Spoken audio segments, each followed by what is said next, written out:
Welcome to the Buddhist Boot Camp podcast.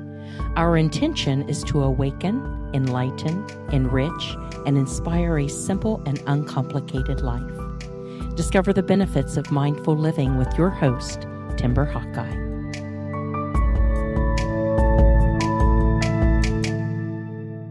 One of my favorite pastimes is trying to solve crossword puzzles. Not the difficult ones, I assure you. The other day, one of the clues was unruffled, for which the correct answer was serene. People everywhere are currently ruffled by world events, either stressed or anxious, sometimes angry, fearful, worried, overwhelmed, or all of the above. The antidote, of course, is serenity. But there's nothing more patronizing than telling someone who is freaked out to calm down. That's because when someone is drowning, that is not the time to teach them to swim. One of the steps in the Buddhist Eightfold Path is mindful speech, and the Buddha advised us to consider 5 things when it comes to mindful speech. It needs to be honest, it needs to be helpful, it needs to be spoken with kindness, the intention needs to be to foster positive connections, and just as importantly, mindful speech needs to be timely. Sometimes something needs to be said, and it may even need to be said by you, but not necessarily in the exact moment you want to say it. We need to know our audience, and we need to read the room. Saying the right thing at the wrong time can actually do more harm than good. That's why nonviolent communication calls unsolicited advice a form of bullying. So to practice mindful speech, I personally used the W.A.I.T acronym, W.A.I.T, which stands for Why Am I Talking? It serves as a reminder to pause before speaking. W.A.I.T can also stand for Why Am I Texting? Why am I troubled? Or Why am I triggered? I've learned the hard way that even the most true and kind words can create conflict if the person speaking them or hearing them is not in their right frame of mind. So next time you feel the urge to speak, wait. And while you breathe deeply for a few moments or days, I want you to gauge whether the other person or you are agitated. And if so, consider silence as a potentially better alternative to anything you might say or what the other person might be receptive to hearing. I know we sometimes feel a sense of urgency to say something immediately, often even before we have all the information or look at the big picture.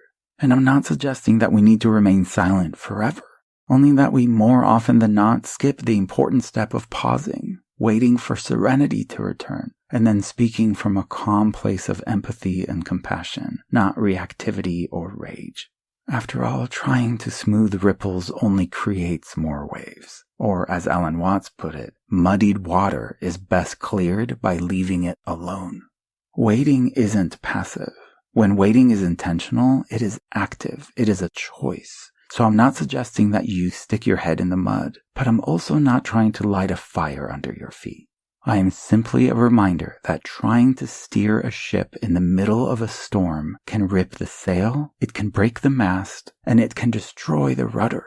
I know your intentions are good, and I 100% agree that if we patiently wait until serenity returns when the weather clears, we will very likely be lost at sea and probably facing in the wrong direction. But we will at least be in one piece and able to shift into mindful action at that point. Our Buddhist Boot Camp Sangha meets in person and online every month to discuss these topics, and although opinions were strong at the beginning of this conversation about waiting, with some people calling for immediate action to bring the ship back on course with a fierce sense of urgency, others expressed how tired they are, absolute exhaustion from fighting, and needing a break. So what we collectively established is that we do need a few people on the ship's deck bailing water in the storm, but we also need people below deck resting and gathering their strength to take over when they are up for the task. It's the balance of doing and being, doing and being. Or in the words of Frank Sinatra, do, be, do, be, do. That's what skillful mindfulness looks like. We wait so we can respond serenely instead of reacting irrationally. Patience is not about how long you wait. It's about how well you behave while you are waiting. So when in doubt on how to act, wait it out. Nothing lasts forever, and Buddhism has given us the tools we need to endure and get through difficult and turbulent times together. If you don't already have it, get the free Buddhist Boot Camp app and sign up to get daily inspiration, podcast episode announcements, upcoming event notifications, a built-in meditation timer, and more. I hope you join our next discussion group with monthly supporters from all over the world, holding space for one another and walking together on this incredible journey called life. Through storms and calm waters. Doobie doobie doo.